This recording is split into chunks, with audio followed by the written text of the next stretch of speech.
This video is brought to you by the culture shock and snack service Bokksu. Check out the link in the description to see how you can take a literal bite out of Japan's culture.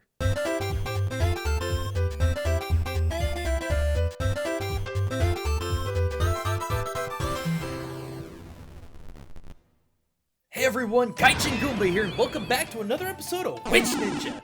A series that looks at media's most popular shinobi to see which are good and which are bad. Alright Capcom, I was gonna overlook this one, but you just had to make this tweet. While in another video I made it pretty obvious that the standard character design of the hunters were more than just a little influenced by stereotypical ninja, now you're saying the entire village of Karuma is ninja inspired. So you know what that means? Now we gotta look at everything.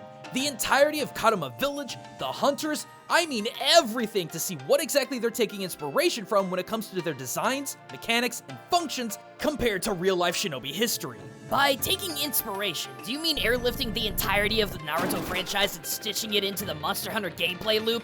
Cause you can be sure as shurikens that that's the vibe that I'm getting from this game. At least the demo anyway. Oh, I'm sorry, did that pun feel forced, cringe, and propagated by post-Naruto pop culture? Well, now you know how I felt when I heard it uttered in this game by this guy, Master Utsushi, the apparent leader of the Kamada Hunters. This guy, man, I don't know which popular shinobi franchise he's trying to rip off more. On one hand, Utsushi looks like a straight-up copy and paste of Kakashi from Naruto, while with his great spiky hair that seems to dip down into the left side, dark blue mouth-covering mask, and this is the one that kills me, literal identical scar on the left eye.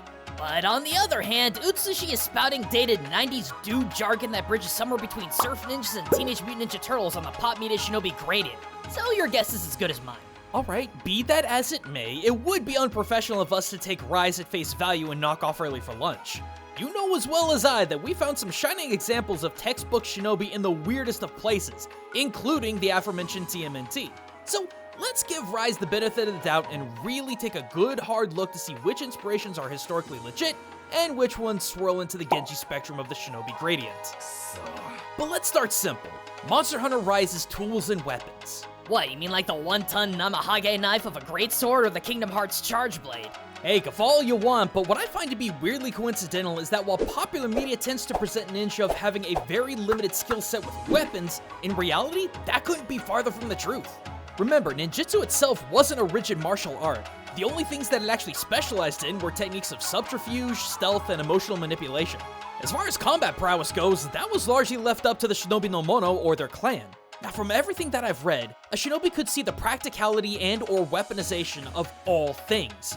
From a carefully forged katana to a pair of humble chopsticks turned throwing darts, that which could be used as a tool or weapon for shinobi typically became one. Thus, it really isn't too wild to think that the ninja-themed hunters of Karuma Village would capitalize on so many different kinds of weapons. Cause from everything that I've read and seen between historical documentaries and examples given by modern-day ninja like Jinichi Kawakami, the various weapons used by different groups and individual shinobi mirror very closely to the weapons at the disposal of the Karuma hunters, with some exceptions of course. Firearms between modestly sized rifles and oversized cannons? Ninja used them. Short kodachi-like blades? Ninja used them. Sharp polearms? Ninja used them. Weaponized instruments? Ninjas used them. Weapons that transform from one thing to another? Ninjas used them. Massive nodachi longswords? Debatable. I've seen footage of someone dressed as a stereotypical shinobi skillfully performing kata with an odachi, so despite that being really difficult to use in stealthy situations, it does go to show that it was physically possible to wield a nodachi so elegantly. So I guess even ninja using massive weapons was theoretically possible, just super circumstantial. And to be fair, the one thing that we said in the previous Rise video in regard to the clothing of the default hunter is that despite looking like a pop culture getup, it does have some shinobi legitimacy. I mean, first of all, they blue.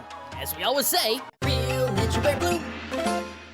Considering how little man-made light there is in the world of Monster Hunter and just how many dangerous critters there are, it would make sense for these folks to be in navy blue during night hunts on top of the old shinobi belief that navy blue drove away harmful pests. That ain't all. The hunter's outfit itself comes with several pockets and wearable storage spaces for tools and weapons. This is not so unlike the shinobi's uwagi that could contain upwards of 8 internal pockets, not counting the possible pocketed spaces within a ninja's teko or kyahan. But regardless of how much space these hunters might be packing, I still have zero idea how they're carrying this many kunai. And by this many, I mean unlimited. Yeah, that's definitely dipping into fantasy Genji levels of projectile possession. But unlike Genji, the Hunter's kunai, though infinite, do absolutely garbage damage against even small monsters, to which some of you may be thinking, well, at least it's accurate. And yeah, even if a kunai was forged to be smaller and easier to throw than its digging spade parent, which some shuriken have been, unless your target is close and unarmored, you're not doing jack for actual damage, more like a painful distraction. That is, unless you apply a poison or bacteria to the blade, which Shinobi had no short supply of. Similarly, in Monster Hunter, throwing knives could be coded to create sleep, paralysis, poison, and even trank knives. Again, an eerie parallel to Shinobi, despite likely being coincidental. But you know what doesn't feel coincidental? Trap bugs. In-game, grabbing a pack of these insects and then laying them down in the field would create a small control area where monsters who stepped on them took a decent chunk of damage and possibly staggered. Which, to any of you who watch this show, can tell that this is yet another Shinobi shoutout to another well-known tool of the ninja, Makibishi or caltrops. So here's the thing about Makibishi. Popular media loves to showcase ninja as always having metal caltrops.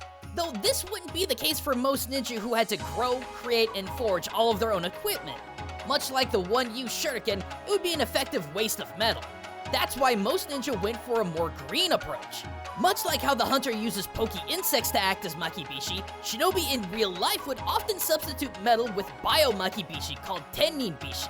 The most interesting of which were the Tenninbishi made from dried water chestnut seed pods, a perfect caltrop found right in the wild, just like Rise's hunters. Finally, there's a new core game mechanic introduced in Rise, the wire bug. Functionally a biological grappling hook, but it also is used to perform silkbind techniques. Basically, two special moves that are unique to each individual weapon. Now, some of you may already be pointing out the fact that the grappling hook, or Kaginawa as it's called, is part of the Shinobi no Rokugu, or 6 essential items of the Shinobi, cited in the Shoninki under the chapter Shinobi Idetachi no Narai, or equipment and outfit for the Shinobi. But here's what makes the Kaginawa so interesting, especially in the context of Monster Hunter Rise. The Kaginawa could help a Shinobi traverse terrain, sure, but that was just one of its multiple uses. Oftentimes, the Kaginawa was also used for tying up captives, used as a tripwire in dark corridors, and there's even a set of techniques that use the Kaginawa as a weapon, binding an enemy and then ending them with the hooked end. Now, look back at Rise with the wire bug's multiple uses. Sure, its primary use is traversing terrain, but it also has several silkbind moves that are absolutely reminiscent of the Kaginawa's other uses. For example, the longsword serene pose sets up the wire bug to stop the advance of a monster's attack and allows the player to counterattack, somewhat similar to the Kaginawa's tripwire function. And silkbinding a monster will not only tie them up, but allow you to manipulate them, similar to how the Kaginawa was used as a binding tool. And finally, the sword and shield silkbind ability Windmill spins the wire bug around, causing direct damage. Very similar to the Kaginawa's weaponization techniques. Alright. I think we've shown that when it comes to weapons, tools, and tech, Rise's hunters are pretty historically solid when it comes to its inspirations with Shinobi. But what about the villagers? I mean, aside from Utsushi. Fugen, Hinoa, Minoto, Hamon, Hojo, Kogarashi, Iori, Yomogi? What ninja inspirations did they take after? I mean, I don't know about you, but despite Rise's quest giver Hojo having far more visually in common with Ebisu, one of the 7 gods of fortune, the fact that he's riding on a baby Tetsukabra, a monster frog of sorts, gives off a really hard Jiraiya vibe. While only a folklore legend rather than a historical figure, Jiraiya was known as a mystical frog power ninja who learned his magic from a Totally sage named Senso Dojin. We've covered the tale of Jiraiya extensively in another video, so go check that out, but the bottom line here is that both Jiraiya and Senso Dojin were rarely seen not atop one of their magic smoke-belching frogs. Personally, someone I really want to talk about is Yomogi, the young gal who runs the tea shop who also seems to specialize in various kinds of dango. That's something that's been kinda bugging me, actually. In every Monster Hunter game, pre-hunt dishes used for calorie fuel for the hunters were a variety of well-crafted, balanced dishes of meats, breads, and vegetables. In Rise, the hunters get dango. Really big dango, mind, but I seriously wondered how hunters were supposed to get the 5-digit calorie count they need to hunt. Remember, think like a shinobi. I mean, it's pretty obvious Yomogi is ninja trained with how she tosses her skewers like makeshift bow shuriken. So think, what else is spherical in nature, packed with calories, and absolutely ninja? Wait, you mean Hyodogan? You really think Yomogi is making some kind of ninja food pellet-based dango? I mean, we are being entirely speculative with this video, but think about it. Consider the Hyodogan ninja ration. Each one of these 10mm balls was packed with around 50 calories each, comprised of a healthy mix of rice, lotus seed, cinnamon, yams, ginseng, and sugar, and it was created by simply mixing all the ingredients into dough and then steam cooking them. While dango, on the other hand, was even easier to make, consisting of little more than pounded rice with some sugar and flour mixed in, rolled into balls and then boiled, featuring a few similar ingredients to hyodogan, might I add. So basically making dango while mixing in the aforementioned hyodogan ingredients. I guess that's theoretically possible, thus giving a 10mm dango ball somewhere around 50 calories each. Right, but we're not dealing with 10mm balls. These dango balls look to be about as big as the hunter's fist. So let's pretend to do math for a second. These dango balls are human fist size, right? Which averages out to be about 80mm. So 8 times bigger than the 10mm hyodogan. So 8 times 50 calories is 400 calories per ball, and then multiply that by 9 balls, and you get 3,600 calories. Nearly 1.5 times the amount that an adult human needs per day, and likely just enough to fill a hunter's belly for a hunt. All in theory, of course. I mean, some of my source figures may be a tad shaky. Holy crap! Now that makes me wonder what other sort of Japanese snacks they're gonna tie into the hunter's meal. I mean, it's not like Japan's got any short supply of them. Each individual region has their own specialties that could make their way into the game. But mayhaps you'd want to have a bite for these for yourself, to see what truly traditional Japanese snacks are like. Well, considering tourism in Japan isn't happening anytime soon, I'd suggest this video's sponsor, Boxu.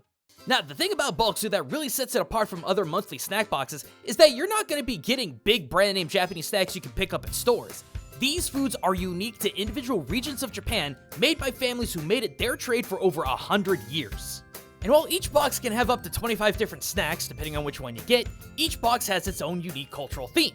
For example, this month I got the Sweet Love box. Oh yeah, Valentine's Day is coming, and Boxu's giving the taste of the holiday through Japan's cultural lens of Ichizuna Kimochi.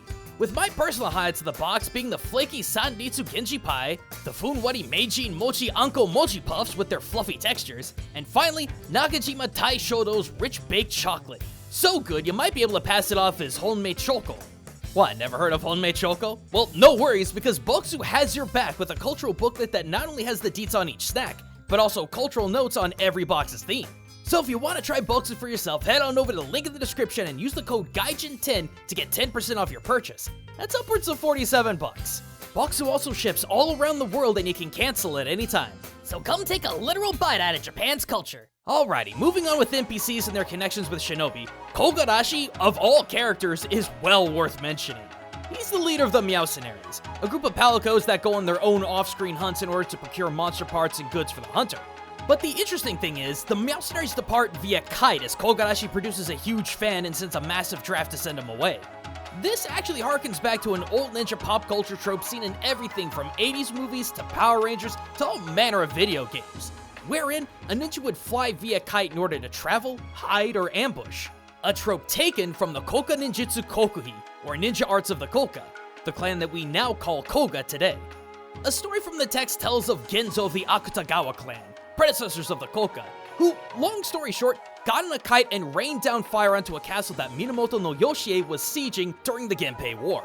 Now, it's one thing that this technique that we see in Rise, physically possible or not, was taken from an old ninja history book, but what I find really interesting is that a palico named Kogarashi is capitalizing on a Koga-specific technique. Coincidence is one thing, but this name association leads me to believe that the game devs knew exactly where they got the inspiration for this trope in game. Finally, let's talk about Iori, the main handler of the Palamutes, your faithful canine combat assistants and personal transportation. Now, you might be wondering to yourself, what in the world connects ninjas to dogs? To which I say, frickin' everything! Consider this, it's the 1500s. You're almost 400 years off from having any sort of electrical technology. So, what would one use for an automated security system? Yeah, dogs. And what do you think ninjas spent a lot of time concerning themselves with when it came to evening sneaking? Yeah, dogs. Ninja had to figure out all manner of tricks in order to bypass a security system that could see and smell them better than any human could. And if the Bansenshukai and Shoninki are anything to go off of, they developed plenty. The Bansenshukai Enin 3 under 2 points of dealing with dog states, when you sneak into a house with a dog, it is difficult, as the dog will bark at you and make the enemy suspicious. Therefore, you should go there 2 or 3 nights before you want to infiltrate, and make toasted rice balls with 1 bu of strychnine powder mixed in each and put them here and there.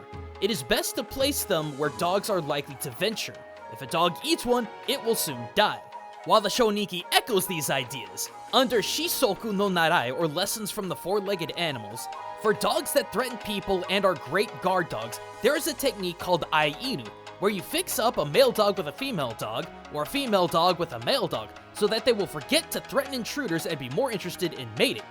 Followed up by, it is said that if you feed them machi, which is a poison derived from the seeds of the strychnine tree, they will become intoxicated and die through dehydration.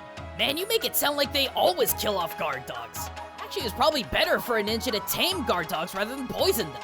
One less body and source of suspicion, which they did so using a technique also found in that same section of the Shoninki. Or there is a commonly used technique of feeding them with grilled rice repeatedly beforehand. This is done to tame them and to befriend the animal. Way less suspicious and violent, but no less effective. Well, either way, simply dealing with dogs wasn't the only focus Ninja had on the animal.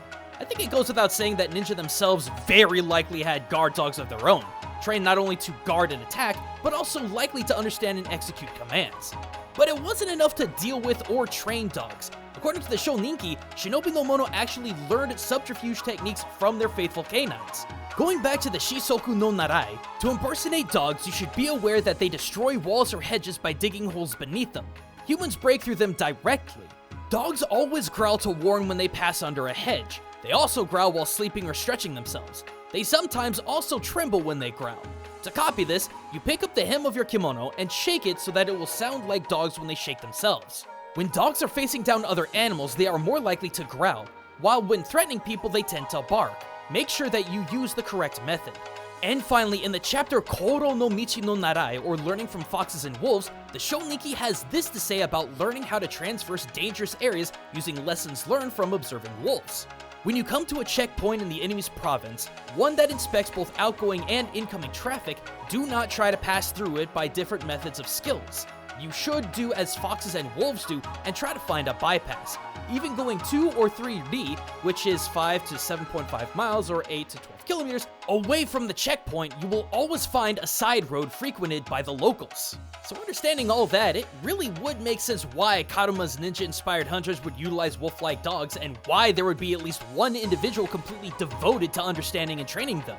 I guess when you come right down to it, the very idea of Monster Hunter itself is pretty ninja in its own right. When you consider that shinobi back in the day lived in small, isolated communities who had to farm, build, forge, and craft all of their own goods, gear, and tools, it's not so unlike what we see in-game, with each entry in the franchise focusing on a small individual community who relied on the things that they farmed, found, and hunted in order to thrive. I suppose all Rise did was just shed a brighter light on the analogy by making it so blatantly ninja-themed. Well, what do you all think? Let us know in the comments below and why you do. Let me give one more huge thank you to Boxu for sponsoring this video. If you want to get your hands on some authentic traditional Japanese bites, pop on over to that link in the description and use the code Gaijin10 to get 10% off your purchase. But as always, thanks for watching everyone, and don't you dare think we're done with Monster Hunter Rise. All we talked about today has either been announced by Capcom or found in the demo. There's no telling what we're gonna find in the main game.